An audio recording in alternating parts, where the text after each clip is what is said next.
जालना जिल्ह्यात शेतकऱ्यांची सरसकट कर्जमाफी करावी, नुकसानग्रस्तांना तातडीने मदत द्यावी यासह इतर मागण्यांसाठी काँग्रेस पक्षाच्या वतीने शुक्रवारी शहरातील गांधी चमन येथे धरणे आंदोलन करण्यात आले। तसेच शिष्टमंडळाच्या वतीने विविध मागण्यांचे निवेदन जिल्हाधिकाऱ्यांमार्फत शासनाला देण्यात आले। भोकरदन तालुक्यातील दानापूर येथील जुई धरणाजवळ राहणारे मच्छीमार मोतीलाल बांगरे यांच्या झोपडीला बुधवारी दुपारी 12 वाजण्याच्या सुमारास अज्ञात व्यक्तीने आग लावून पेटवून दिल्याची घटना घडली। या आगीत मोतीलाल बांगरे यांचे खाण्यापिण्याचे साहित्य, भांडी तसेच मासेमारीची जाळी आणि इतर सर्व साहित्य जळून खाक झाले। जालना जिल्ह्यात 4 दिवसांपूर्वी जायकवाडी धरणातून 3 लाख क्युसेकने पाण्याचा विसर्ग करण्यात आल्याने अंबड, घनसावंगी व परतूर तालुक्यातील गावांमध्ये पूर परिस्थिती निर्माण झाली होती। यामुळे सुमारे 10,000 ग्रामस्थांचे स्थलांतर प्रशासनाकडून करण्यात आले। पुराच्या संकटात सापडलेल्या नागरिकांना मदतीचा हात देत जिल्हा प्रशासनाने पूरग्रस्तांसाठी आवश्यक साहित्य पुरवले। जालना जिल्ह्यात अनेकांचे लक्ष लागून असलेले जिल्हा परिषद गट पंचायत समिती गणांसह सभापती पदाचे आरक्षण लढत 13 ऑक्टोबर रोजी होणार आहे। निवडणुकीसाठी अनेकांनी तयारी केली असली तरी आरक्षण सोडतीची प्रक्रिया इच्छेप्रमाणे झाली तरच निवडणुकीत उतरता येणार आहे। त्यामुळे अनेकांनी देव पाण्यात ठेवले असून सर्वपक्षीय नेत्यांच्या नजराही या प्रक्रियेकडे लागल्या आहेत। बदनापूर तालुक्यातील किन्होळा येथील धाराशावली धाबा दुर्गा परिसरात रामेश्वर पैठणकर यांच्या पुढाकाराने महात्मा गांधी जयंतीनिमित्त गुरुवारी वृक्षारोपण करण्यात आले। जालना तालुक्यातील गोंदेगाव येथील मुख्याध्यापक सचिन देशमुख यांना ब्रीथ चेंज फाउंडेशनच्या वतीने दिला जाणारा यंदाचा राज्यस्तरीय आदर्श मुख्याध्यापक पुरस्कार देऊन त्यांच्या कार्याचा गौरव करण्यात आला।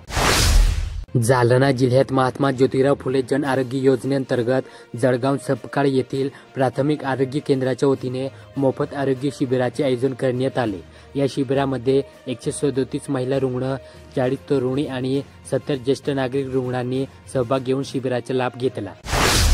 जालना जिल्ह्यात झालेल्या अतिवृष्टीमुळे केवळ शेती पिकांनाच नव्हे तर जालना एसटी विभागास देखील पुराचा फटका बसला। 16 ते 30 सप्टेंबर दरम्यान झालेल्या पावसामुळे एसटीला 420 फेरे रद्द करावे लागले आहेत। यामुळे जालना एसटी विभागास 8,24,000 रुपयांचे नुकसान झाले असल्याचे विभागांकडून सांगण्यात आले।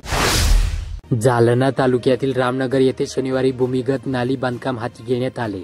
माजी जिल्हा परिषद सदस्य तथा उद्धव सेनेचे उपजिल्हा प्रमुख मुरलीधर शेजूड यांच्या हस्ते भूमिपूजन करून कामाची सुरुवात करण्यात आली। रामनगर ग्रामपंचायत क्षेत्रातील वार्ड क्रमांक 3 मधील गल्लीमध्ये सांडपाणी व्यवस्थापनाचा प्रश्न गंभीर झाला होता।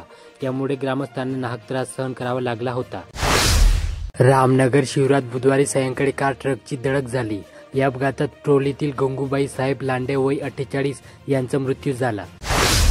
घनसावंगी तालुक्यातील बोलेगाव येथील मोहन नेहाजी पवार यांच्या शेतातील motor, starter, electric wire pipe असा एकूण 16,000 रुपयांचा मुद्देमाल बुधवारी पहाटे चोरट्यांनी चोरून नेला।